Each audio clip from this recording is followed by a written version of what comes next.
Washiriki wapatao 50,000 kutoka mataifa zaidi ya 190 wanaanza mkutano wa kilele wa mabadiliko ya tabia nchi nchini Brazil, huku Umoja wa Mataifa ukisema mamilioni ya wakimbizi wapo kwenye hali mbaya. Matokeo ya majanga mabadiliko ya tabia nchi tayari yameshawalazimisha mamilioni ya watu ulimwenguni kuwa wakimbizi, kwa mujibu wa ripoti iliyotolewa na shirika la wakimbizi la Umoja wa Mataifa UNHCR. Iliyotolewa siku ya Jumatatu Novemba 10 wakati ulimwengu ukianza mkutano wa 30 wa kilele unaofanyika nchini Brazil. Shirika hilo linazungumzia juu ya kile ilichokiita mduara papo kwa papo wa migogoro na majanga mabadiliko ya tabia nchi, ambapo robo tatu ya wakimbizi hao wanaishi kwenye maeneo yaliyo hatarini zaidi kuathirika kwa majanga ya kimazingira.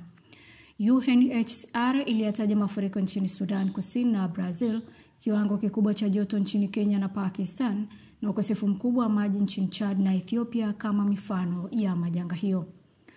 Ripoti hiyo ilibainisha kwamba mabadiliko ya tabia nchi yanaongeza na yanaimarisha changamoto zinazowakabili wale ambao tayari wameshakuwa wakimbizi na pia wenyeji wao, hasa kwenye mazingira tete na yenye migogoro mingine.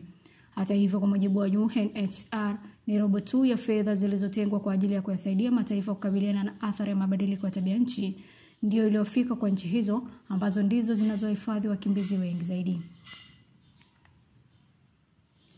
Mkutano huo wa Umoja wa Mataifa juu ya mabadiliko ya tabia nchi COP30 kawaida hutumika kama jukwaa la mataifa masikini kutoa wito wa fedha kwa mataifa yaliyoendelea ili kukabiliana na hali mbaya ya hewa inayosababishwa na mataifa tajiri.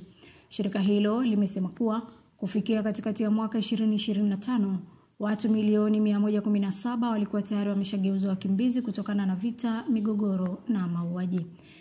Idadi ya nchi zinazokabiliwa na hali mbaya ya hewa inatazamiwa kutoka 3 hadi 65 ifikapo mwaka 2040, ambazo ndizo zenye zaidi ya 45% wa wakimbizi wote ulimwenguni. Hatua ya Rais Donald Trump wa Marekani kukata misaada yake kwenye miradi ya UNHCR inatajwa kuathiri pakubwa hali za wakimbizi walio kwenye mataifa yanayokabiliwa na hali mbaya ya mabadiliko ya tabia nchi. Marekani ilikuwa mhifadhi mkubwa wa shirika hilo ikichangia 40% ya